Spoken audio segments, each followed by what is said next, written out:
मैदानात या. पत्रकारांनी सांगितलं या मैदानात आता होऊन जाऊ द्या बारी.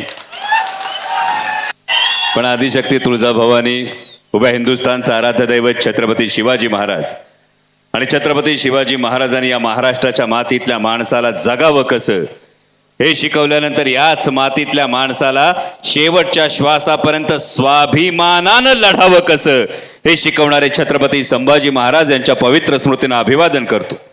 आजच्या महाविकास आघाडीच्या राष्ट्रवादी काँग्रेस शरदचंद्र पवार पक्षाच्या अधिकृत उमेदवार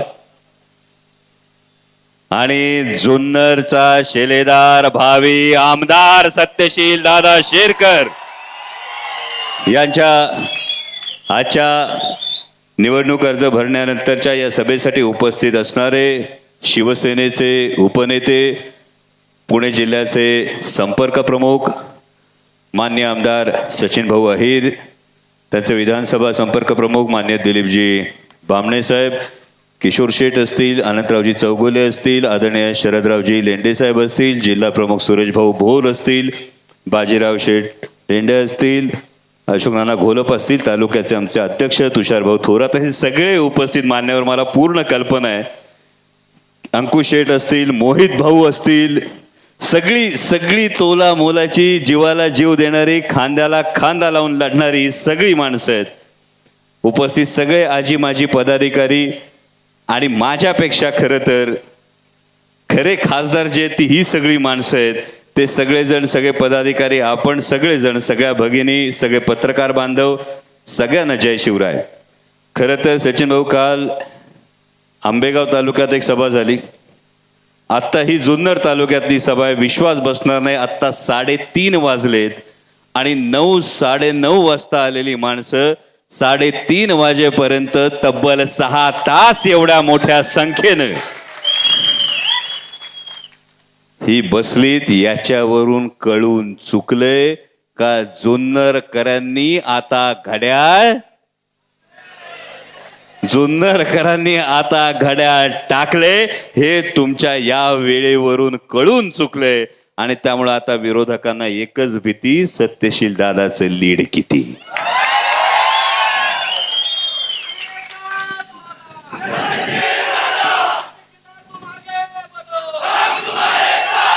पण हे सगळं होत असताना अनेक गोष्टी चर्चेत आहेत. आणि मी शरदराव लेंडे असतील, मोहित भाऊ ढमाले असतील, अंकुश शेठ अमले असतील, या सगळ्यांचं मनापासून आभार मानतो. कारण अपेक्षा प्रत्येकाला असणं स्वाभाविक आहे. म्हणजे मगाशी सचिन भाऊंनी माऊली शेठचा उल्लेख केला, ही अपेक्षा प्रत्येकाला असणं स्वाभाविक आहे, ही महत्वाकांक्षा प्रत्येकाला असणं स्वाभाविक आहे. पण शरदराव असतील, मोहित भाऊ असतील, अंकुश शेठ असतील, आमचे तुषार भाऊ थोरात असतील, या सगळ्या मंडळींनी व्यापक हित पाहिलं. या सगळ्यांनी पाहिलं मी जिंकलो किंवा मी जिंकणार की नाही, यापेक्षा महत्वाचं आदरणीय शरदचंद्रजी पवार साहेब जिंकले पाहिजेत, महाविकास आघाडी जिंकली पाहिजे, मान्य उद्धव साहेब ठाकरे जिंकले पाहिजेत, ही भावना आहे. मला अनेक पत्रकारांनी फोन केले. परवा भाऊ, शिवसेनेच्या काही पदाधिकाऱ्यांनी एक मेळावा घेतला, या मेळाव्यामध्ये काही गोष्टी घडल्या. मला पत्रकारांनी विचारलं तुमची प्रतिक्रिया काय. मी सांगितलं सुनील भाऊ प्रामाणिकपणे की लोकसभेच्या निवडणुकीत या सगळ्या शिवसैनिकांनी जीवाचं रान केले माझ्या निवडणुकीला, याची मला पूर्ण जाणीव आणि पूर्ण जाण अजून सुद्धा आहे. आणि त्यामुळे त्यांनी त्यांची भावना व्यक्त केली. ही भावना म्हणजे कसं असतं की कुटुंबातल्या ज्येष्ठाकडं अधिकारानं घरातलं माणूस जर काय बोललं तर तो वाद चव्हाट्यावर आणायचा नसतो. म्हणून मी तुम्हाला कोणतीही प्रतिक्रिया दिली नाही. त्या सगळ्या शिवसैनिकांचा हा हक्क आहे माझ्यावर. आणि मला हीही पूर्णपणे कल्पना आहे, हीही पूर्णपणे जाणीव आहे की एक सच्चा शिवसैनिक हा कधी आणि कधीही विसरणार नाही की मान्य उद्धव साहेब ठाकरे जेव्हा हॉस्पिटलमध्ये ऍडमिट होते, मानेखाली शरीर संवेदना बधीर झाल्या होत्या, ही परिस्थिती होती. अशा परिस्थितीमध्ये माननीय पक्षप्रमुख उद्धव साहेब ठाकरे असताना त्यांच्या पाठीत खंजीर खुपसून सरकार पाडण्याचं ज्यांनी पाप केलं त्यांना आधी खाली खेचणं हे प्रत्येक शिवसैनिकाचं सुद्धा कर्तव्य आहे, हे प्रत्येक जण जाणतो. आणि म्हणून मला ती खात्री आहे. आणि त्यामुळे भाऊ आपण म्हणालात त्या पद्धतीने माऊली शेठवर माझा पूर्ण विश्वास आहे. अत्यंत सच्चा, निर्लज, अत्यंत निस्वार्थी असा हा कार्यकर्ता आहे. आणि नक्कीच महाविकास आघाडीचं, शिवसेनेचं व्यापक हित माऊली शेठ नक्की डोळ्यापुढे ठेवतील, हा मला त्यांच्यावरचा विश्वास आहे. आणि त्याचबरोबर यांना इतर अनेक गोष्टी सुरू झाल्या. परवा कोणीतरी असं म्हणालं की कुणाला तरी चौगले काका राष्ट्रवादी काँग्रेस पक्ष एकसंध ठेवायचा होता.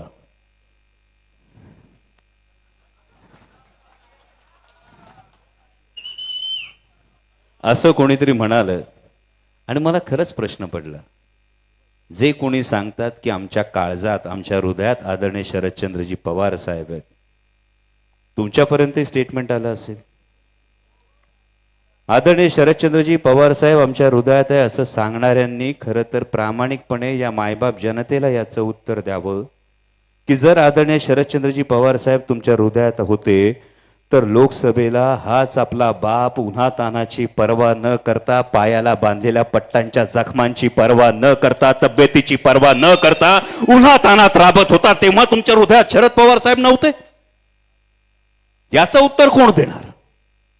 जेव्हा माननीय पंतप्रधान पुण्यामध्ये येऊन आदरणीय शरदचंद्रजी पवार साहेबांना भटकती आत्मा म्हणाले, तेव्हा तुमच्या हृदयात शरद पवार साहेब नव्हते? जेव्हा देशाचे गृहमंत्री आदरणीय पवार साहेबांवर भ्रष्टाचाराचे आरोप करत होते, अरे कुठं गेला होता शिवनेरीचा स्वाभिमान? का नाही फेकता आला तुम्हाला राजीनामा? कशाला सोयीनी गप्पा मारता की आदरणीय पवार साहेब तुमच्या हृदयात आहेत? जर आदरणीय पवार साहेब तुमच्या हृदयात आहेत तर माणूस आहात की कोण तुमच्या हृदयाला घर कशी नाही पडली? जेव्हा पवार साहेबांना या पद्धतीनं धोका देऊन माणसं सोडून जात होती, जेव्हा दिल्लीचे 2 दिल्लीपती आदरणीय पवार साहेबांना गुडघ्यावर बसवण्यासाठी राबत होते, देव पाण्यात घालून बसले होते, लोकसभेला 15-15 सभा करत होते, तेव्हा तुमच्या हृदयातल्या पवार साहेबांना तुम्हाला हाक नाही घालता आली? असं नाही वाटलं? साधी सरळ गोष्ट आहे. घरात येऊन जर बापाला कोणी आव्हान दिलं ना तर पोरग कधी तालमीत गेलं नसलं तरी बी ते शड्डू ठोकतो. ही आमची संस्कृती आहे. मग तुम्ही काय करत होतात? जेव्हा 40 वर्ष सगळ्या गोष्टी तुमच्या हातात येत होत्या आणि तेव्हा तुम्हालाच पवार साहेब आठवले नाहीत. आणि आता जर तुम्हाला असं वाटत असेल की राष्ट्रवादी एकसंध ठेवायची होती, तर मग जेव्हा आम्ही जीव तोडून सांगत होतो, मित्राच्या नात्याने सांगत होतो की असा निर्णय घेऊ नका, आदरणीय पवार साहेबांना वाईट वाटेल. कारण आता जर कोणाला काही वाटत असेल तर पवार साहेब सुद्धा माणूस आहे. तो विचार करा, साहेबाला काय वाटलं असेल, त्या पवार साहेबांना काय वाटलं असेल? आता सांगतात एका माणसामुळे राष्ट्रवादी एकसंध होऊ शकली नाही. त्यांनी एकदा सांगावं पवार साहेबांना काय वाटलं असेल. गेला होतात का कधी विचारायला? बघितलेत का कधी पवार साहेबांनी पापण्यांच्या आड दडवलेले त्यांचे अश्रू? जेव्हा 40-40 वर्षाची माणसं सोडून जात होते, पोटच्या पोराप्रमाणे ज्यांना सगळं काही दिलं, मागितलं ते दिलं, ही माणसं सोडून जात होती, जेव्हा तो थरथरता पवार साहेबांचा हात तो धरला का नाही तुम्ही? हा प्रश्न, याचा जबाब आधी तुम्ही जनतेला दिला पाहिजे आणि मग सांगितलं पाहिजे कोण एकसंध ठेवत होतं, कोण तोडायला निघालं होतं. म्हणजे शरद लेंडे साहेब सगळे उहापोह करणार नाहीत, ही सगळी माणसं पुरावा आहेत. मी कधी खासगी बैठकीतल्या गोष्टी चव्हाट्यावर आणत नाहीत, पण ही सगळी माणसं पुरावा आहेत. कधी खासगीत विचारत सत्य काय ही माणसं सांगतील. ज्या लेंडे साहेबांनी हाडाची काढ करून सातत्यानं पाठिंबा दिला, त्या लेंडे साहेबांना संधी येत असताना सुद्धा अरे तुम्हाला तुमच्या बसण्याचा पाठ जर देता येत नसेल तर काय तुम्ही निष्ठावानांची कदर करता, याचं सुद्धा उत्तर दिलं पाहिजे. आणि म्हणून मी मनापासून मानाचा मुजरा करतो या व्यक्तीला. लेंडे साहेबांना मी मानाचा मुजरा करतो की समोर जेवणाचं ताट असताना आदरणीय पवार साहेबांसाठी काय महत्वाचं याचा त्यांनी विचार केला, त्यांनी मनाचा मोठेपणा दाखवला आणि ही गोष्ट आमच्या काळजावर कोरली गेली. कार्यकर्ता काय असावा लेंडे साहेब, तुम्ही आज उदाहरण घालून दिलं. तुमच्या उदाहरणातून आम्ही शिकलो. मध्यंतरी काही वेगळे उल्लेख झाले, शिक्षणाचे उल्लेख झाले आणि मला एक किस्सा आठवला. गंगा नदीत वहिनी एक बोट चालली होती. बोटीत आपला नावाडी वल्ली मारित होता आणि 3 पंडित बसले होते. एका पंडितांनी विचारलं नावाड्याला, तुला अर्थशास्त्र येतं का? नावाडी म्हणला नाही. पंडित म्हटला, तुझं 25% आयुष्य वाया गेलं. दुसऱ्या पंडिताने विचारलं, तुला आयुर्वेद येतो का? नावाडी म्हणला नाही. तो म्हटला, तुझं 50% आयुष्य वाया गेलं. तिसरा पंडित म्हणाला, तुला समाजशास्त्र येतं का? नावाडी म्हणला नाही. तो म्हटला, तुझं 75% आयुष्य वाया गेलं. आणि तेवढ्यात होडीला पडलं भोग. पाणी यायला लागलं, बसा बसा बसा बसा बसा बसा. नावाड्याने तिघा पंडितांना विचारलं, तुम्हाला पावता येतं का? तिघ म्हणले नाही. नावाड्याने उडी मारली, म्हणला, तुमचं सगळं आयुष्यच वाया गेलं. आणि त्यामुळे गेली 10-11 वर्ष कारखान्याची नाव यशस्वीपणे चालवणारा नावाडी हा तुमचा उमेदवार आहे, ही गोष्ट ध्यानात ठेवा. आणि अनेक लोक त्यांच्या शिक्षणाच्या गोष्टी सांगत असतील. आपल्यापैकी बरेच जण इंजिनियर असतील इथं बसलेले. आहेत का कोणी इंजिनियर? आहे. गंगा साहेब, माझे पण लई मित्र इंजिनियर आहेत. हा, इंजिनियर असलेल्या डिग्र्या पण आहेत आणि माझे लई मित्र इंजिनियर आहेत. पण माझ्या कुठल्याच मित्राने आतापर्यंत मला सांगितलं नाही की इंजिनिअरिंगला एक नवीन विषय अभ्यासक्रमात आलाय ज्याचं नाव गद्दारी आहे. हा मला कधी कानावर आलेला विषय नाही. आणि त्यामुळे ज्यांनी गद्दारी केली असेल, आदरणीय शरदचंद्रजी पवार साहेबांचा साथ सोडली असेल. खरं तर उमेदवार शरद लेंडे साहेब आहेत, उमेदवार सत्यशील दादा शेरकर आहेत, उमेदवार मोहित भाऊ ढमाले आहेत, उमेदवार अंकुश आमले आहेत, उमेदवार माऊली खंडागळे सुद्धा आहेत. पण त्याही पलीकडे उमेदवार जर कोण असेल तर ते आदरणीय शरदचंद्रजी पवार आणि माननीय उद्धव साहेब ठाकरे आहेत. कारण ही निवडणूक, मगाशी सचिन भाऊ म्हणाले त्या पद्धतीनं, केवळ 2 पक्षांची, केवळ 2 माणसांची अशी निवडणूक राहिलेली नाही. ही निवडणूक तत्व, निष्ठा, स्वाभिमान याची निवडणूक आहे. आज जेव्हा महाराष्ट्रभर फिरतोय, महाराष्ट्रभर फिरत असताना तब्बल 7,500 किलोमीटर फिरलोय, 67 मतदारसंघातून जाऊन आलोय आणि प्रत्येकाच्या चेहऱ्यावर लिहिलंय की आता हे लबाड महायुतीचं सरकार घालवायचं म्हणजे घालवायचं. आणि म्हणून पोटतिडकीने सांगतो भावांनो, उद्या येऊन कोणी भावनिक करल, कोण कुठल्या वेगळ्या गोष्टी सांगल. विचार करा, कांद्याची जेव्हा निर्यात बंदी झाली होती तेव्हा विद्यमान आमदारांना विधान भवनाच्या पायऱ्यांवर बसून आंदोलन करताना बघितलं होतं का? विद्यमान आमदारांना कधी सांगताना बघितलं होतं का, जर कांद्याची निर्यात बंदी उठवली नाही तर यात गाठ माझ्याशी हे सांगताना तुम्ही बघितलं होतं का? जेव्हा सोयाबीनचे भाव पडले तेव्हा आवाज उठवताना कोणी पाहिलं होतं का? आणि त्यामुळं भावनिक होऊन मत टाकलं. आणि जर मत चुकलं तर विधानसभेत जे कोणी चुकीचे आमदार जर निवडून दिले तर त्यांचं मत आपल्या विरोधात नाही, त्यांचं मत आदरणीय पवार साहेबांच्या विरोधात असणारे, मान्य उद्धव साहेब ठाकरे यांच्या विरोधात असणारे, राहुलजी गांधी यांच्या विरोधात असणारे, याची फक्त जाणीव ठेवा. आणि म्हणून आज तुतारीला मत म्हणजे पवार साहेबांना मत, तुतारीला मत म्हणजे उद्धव साहेब ठाकरेंना मत, तुतारीला मत म्हणजे राहुलजी गांधी यांना मत. आणि त्याच्याच उलट विचार करा, आता घड्याळाला मत म्हणजे भाजपला मत. ज्या भारतीय जनता पक्षाने आपला कांदा उत्पादक शेतकऱ्यांच्या ताटात माती कालवली, ज्या भारतीय जनता पक्षाने आपल्या टोमॅटो उत्पादक शेतकऱ्यांच्या स्वप्नांचा चिखल केला, ज्या भारतीय जनता पक्षानं तुमच्या माझ्यावर जीएसटी लादून लादून आपल्या खिशातून भरमसाठ सगळी संपत्ती लुटून दिली, ती ईस्ट इंडिया कंपनी सारख्या वागणाऱ्या भारतीय जनता पक्षाला मत आयुष्यात कुठलाही शेतकरी देणार नाही. म्हणून जाता जाता एवढंच सांगतो भावांनो, आपली सापराची घरं स्लॅबची झाली, त्या आनंदात शरद पवार आहेत. आपल्या जिरायती जमिनी बागायती झाल्या, त्यात पिकणाऱ्या ऊसाच्या गोडव्यात शरद पवार आहेत.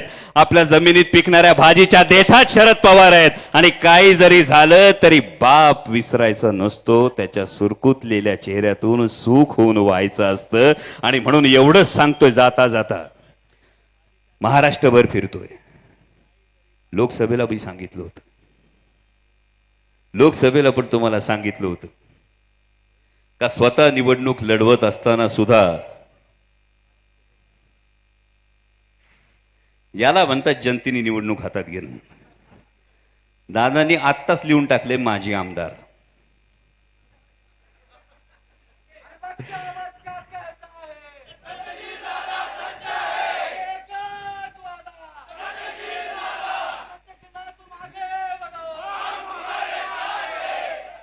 त्यांनी सांगितले माझे आमदार गावोगावी जाऊन दम देतात, निधी मिळणार नाही, आमदार महोदय खिशातून देतात असं मला तरी वाटत नाही.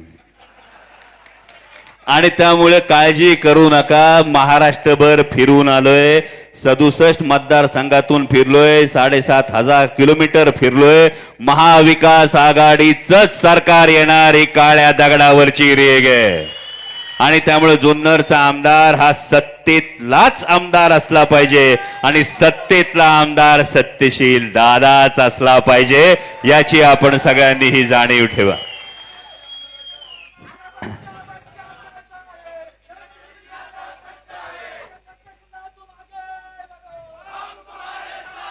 तुम्ही सांगितलेला फोन बी लक्षात आहे.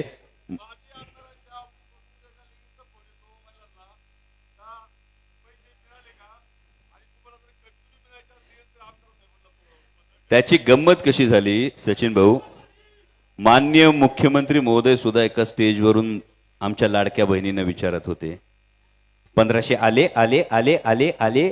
आमच्या बहिणी म्हणत होता तुम्ही काय खिशातून दिले, खिशातून दिले, खिशातून दिले. आणि जसं मगाशी सांगितलं आता भाऊबीज आहे, भाऊबीजेला आल्यानंतर भावाला ओवाळलं, भावाने भाऊबीज टाकली तर बाहेर जाऊन भाऊ काय होर्डिंग लावतोय का, टाकली टाकली टाकली भाऊबीज टाकली बरं का, झालंय का असं? जर असं कधी झालं नसेल तर ही नाती जी आहे,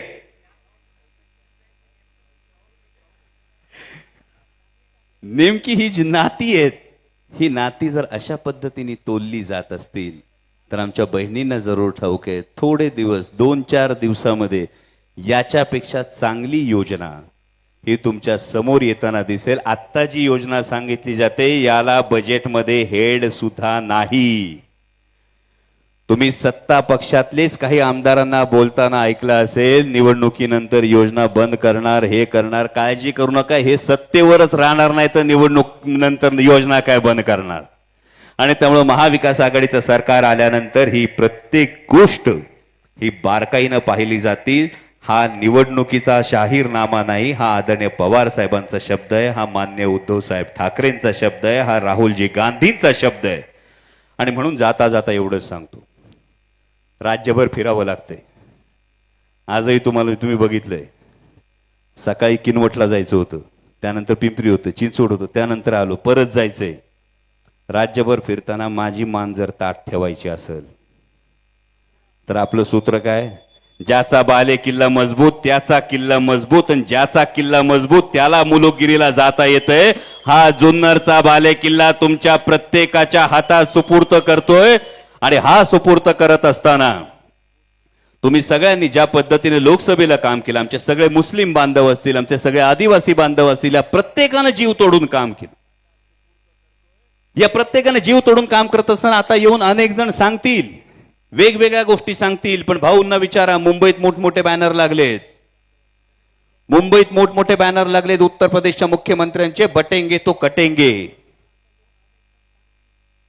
हे मुंबईत जे बॅनर लागलेत, हे बॅनरकडे माझे मुस्लिम बांधव सुद्धा डोळे उघडून पाहत असतील की या बॅनरचा जो अर्थ मान्य योगी आदित्यनाथ देण्याचा प्रयत्न करतात, याचाच अर्थ मी कालच विचारलं, बटेंगे तो कटेंगे कहने वालों जरा ये भी तो बता दो, बटेंगे तो कटेंगे कहने वालों जरा ये भी तो बता दो, क्यों काटा मराठी युवाओं का रोजगार और बांट दिया आपने गुजरात को. जरा ये भी बता दो, क्यों काटा आपने महाराष्ट्र का हक, महाराष्ट्र का स्वाभिमान और बांट दिया आपने गुजरात को. तर मग महाराष्ट्राची भाकरी खाऊन गुजरातची चाकरी करणाऱ्या सरकारला आता घरी पाठवल्याशिवाय स्वस्थ बसू नका, एवढीच तुम्हाला कळकळीची सांगणी आहे. माझ्या आदिवासी बांधवांना सुद्धा माझं हेच सांगणं आहे, ज्या आदरणीय शरदचंद्रजी पवार साहेबांनी स्वतंत्र आदिवासी बजेटची तरतूद केली, आदिवासी कल्याण मंत्रालयाची मुहूर्तमेढ रोवली, त्या आदरणीय पवार साहेबांना साथ देणं. आणि आता जर आपल्यामध्ये थोडीफार चूकभूल झाली तर डोक्यावर येणारे भाजपाचे लोक माझ्या आदिवासी बांधवांना आदिवासी सुद्धा म्हणत नाहीत, ते वनवासी म्हणतात. वनहक्क कायद्याच्या माध्यमातून माझ्या आदिवासींना हद्दपार करण्याचा प्रयत्न करतात.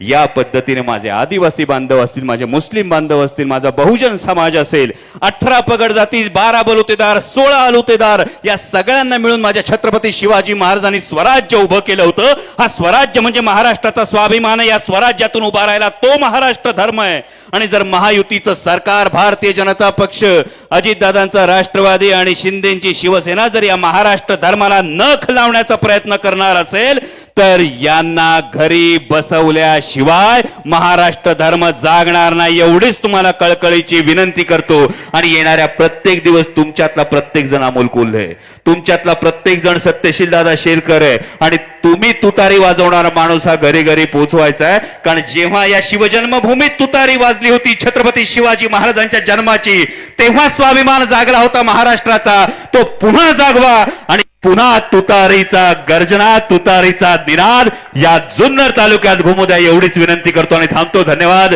जय शिवराय.